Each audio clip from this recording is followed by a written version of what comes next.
আচ্ছা, তুমি কিছুদিন আগে শ্রীলঙ্কা ঘুরে আসলে। শ্রীলঙ্কা না, আমি থাইল্যান্ড।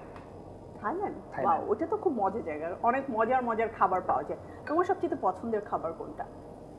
আমার সবচেয়ে পছন্দের থাইল্যান্ডে যেটা হয়, ওই যে ভাই যেটা বললো না যে টেস্ট বার্ডের জায়গাটা, তো আমার টেস্ট বার্ডের জায়গা থেকে থাই ফুড আমার টেস্ট বার্ডের সঙ্গে যায় না, কেন জানি যায় না, কেন যেন যায় না। মানে ওদের ট্রেডিশনাল যে খাবারগুলো আছে, আমি থাইল্যান্ডে ম্যাক্সিমাম যেটা চেষ্টা করেছি, আমি ফ্রুটস আইটেম খাওয়ার চেষ্টা করেছি বেশি। ওদের যেটা হয় যে স্ট্রিট ফুডের মধ্যে পাওয়া যায় না অনেক, সেটার উপর আইসক্রিম দিয়ে দেয়, কোকোনাট দিয়ে দেয়, অনেক ফ্রুটস খুব মজার মজার। আমাদের এখানে তো আমরা দেখা যায় যে ফ্রুটস ওইভাবে পাই না রাস্তায়, ওইরকম মানে স্ট্রিট ফুডের মতো ওই আইটেমগুলো পাওয়া যায় না, এবং ঘরেও আমরা নর্মালি ফ্রুটসটা জাস্ট কেটেই খাচ্ছি। তবে খুব ইন্টারেস্টিং একটা কথা বলবো, আমার কাজের সুবাদে বা ট্রাভেলিং করার জন্যই অনেক দেশে যাওয়া হলেও মানে আই নেভার বিন থাইল্যান্ডে যাওয়া হয় না। Interesting place.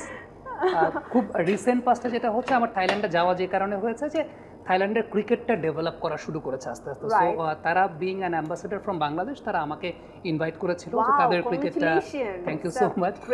এবং বাংলাদেশ অ্যাম্বাসি আর থাই অ্যাম্বাসি যারা, তারা এই পুরো বিষয়টা কোঅর্ডিনেট করেছে। সো ওই থাইল্যান্ডের ক্রিকেটটা দেখার জন্যই যাওয়া।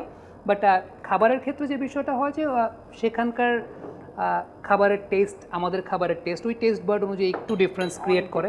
তো আমি ফ্রুটসই ম্যাক্সিমাম ক্ষেত্রে খেয়েছি। আর আমার ক্ষেত্রে যেটা হয় যে আমি যখন কোনো জায়গাতে অন্য কোনো খাবারে বা টেস্টে আমার কোনো প্রবলেম হচ্ছে, আমি একটা খাবারের কথা বলি রেস্টুরেন্টে, না সেটা হচ্ছে ডিম ভাজা। ও আচ্ছা, রিয়েলি? এটা সব দেশেই পাওয়া যায়, ডিমের কোনো না কোনো আইটেম পাওয়া যায়, সব জায়গায় রয়েছে, মানে ইটস অ্যাভেলেবল। ওদেরকে একটু বুঝাই দিতে হয় যে তুমি একটু কাঁচামরিচ পেঁয়াজ দিও, বা ওরা যেটা হয় অনেক কিছু দেয় মাঝে মাঝে।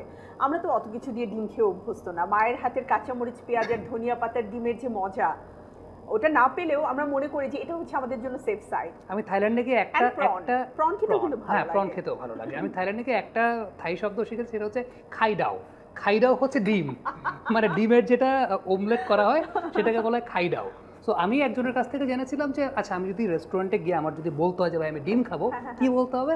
তো গিয়ে বলতে হবে খাইডাও। ওয়াও, এটা আমার জন্য কাজে দেবে, বিকজ আমি তো ফার্স্ট টাইম যাব তখন। তবে আমি চেষ্টা করব ফার্স্ট টাইম গেলে এমন কারোর সাথে যেতে যে অ্যাকচুয়ালি অনেকবার গিয়েছে, জানে।